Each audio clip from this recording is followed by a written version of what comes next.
Pemirsa, Selebes TV Makassar meraih 2 penghargaan KPID Award 2019 dengan kategori program berita terbaik dan iklan layanan masyarakat. Penghargaan ini diberikan dalam acara Komisi Penyiaran Indonesia Daerah Sulawesi Selatan Award pada Minggu malam. Komisi Penyiaran Indonesia Daerah atau KPID Sulsel Award kembali memberikan penghargaan terhadap lembaga penyiaran televisi dan radio yang digelar pada Minggu malam di Gedung Kareng Patingaloang, Kompleks Rumah Jabatan Gubernur Sulawesi Selatan. Acara penganugerahan KPID Sulsel Award 2019 ini dihadiri langsung Gubernur Sulawesi Selatan Nurdin Abdullah.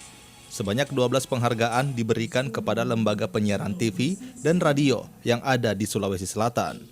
Dalam kesempatan ini, Selebes TV menyabet 2 juara dari 4 nominasi, yakni kategori berita televisi terbaik dengan program Selebes Petang dan kategori iklan layanan masyarakat terbaik dengan Tari Pakarena.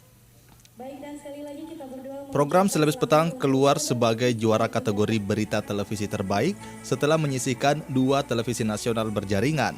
Begitupun saat menyabet juara penghargaan kategori iklan layanan terbaik, Selebes TV juga menyisihkan 2 televisi nasional berjaringan. Asyarudin Arbab, Selebes TV.